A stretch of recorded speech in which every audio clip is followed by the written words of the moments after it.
चंद्रयान 3 की लैंडिंग से स्पेस में बजेगा डंका, कैसे भारत की होगी चांदी ही चांदी।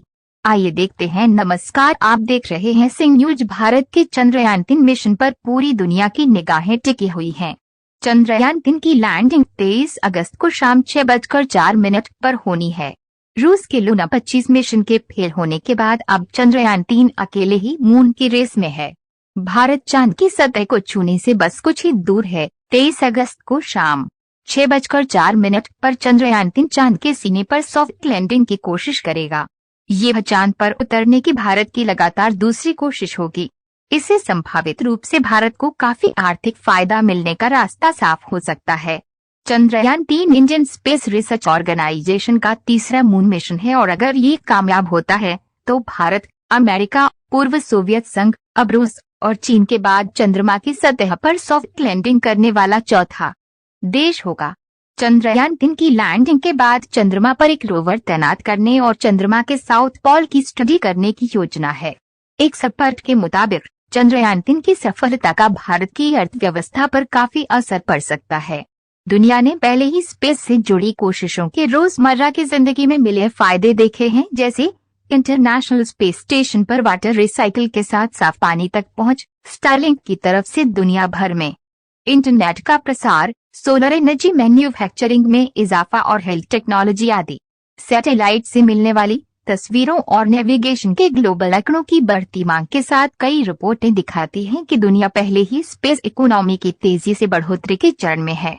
स्पेस फाउंडेशन ने अपनी सालाना रिपोर्ट में कहा है कि ग्लोबल स्पेस इकोनॉमी 2023 की दूसरी तिमाही में $546 अरब के मूल्य पर पहुंच चुकी है। यह आंकड़ा पिछले दशक में इस मूल्य में 91% की बढ़ोतरी को दिखाता है। भारत का दुनिया में बजेगा डंका। भारत की स्पेस इकोनॉमी 2025 तक $13 अरब तक पहुंचने की उम्मीद है। चंद्रमा पर सफल लैंडिंग भारत की तकनीकी क्षमता को भी बयां करेगी। अमेरिकी स्पेस एजेंसी नासा ने 50 साल पहले अपोलो अभियान के दौरान इंसानों को सफलतापूर्वक चांद पर पहुंचाया था, लेकिन ऐसा लगता है कि कई लोग वहां पहुंचने के लिए उठाए कदमों और भारी मात्रा में लगाए धन को भूल गए हैं। भारत की चंद्रयान 1 के साथ चंद्रमा पर पहुंचने की पहली कोशिश अपने लगभग सभी मकसद और वैज्ञानिक लक्ष्यों में कामयाब थी, जिसमें पहली बार चांद की सतह पर पानी के सबूत मिले थे।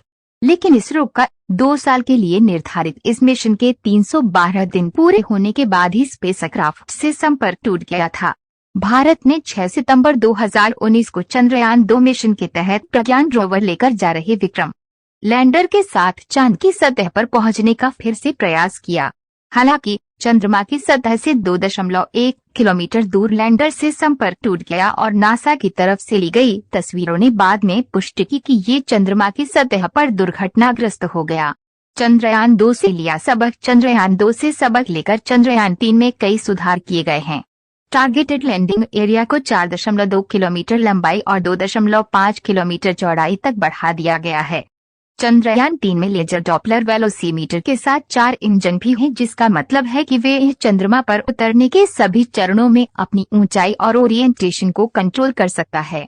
अगर चंद्रयान 3 कामयाब होता है तो ये दिखाएगा कि कैसे स्पेस ज्यादा आसान होता जा रहा है और ये मुश्किल मिशन को हासिल करने में भारत की निरंतर दृढ़ता को दर्शाएगा।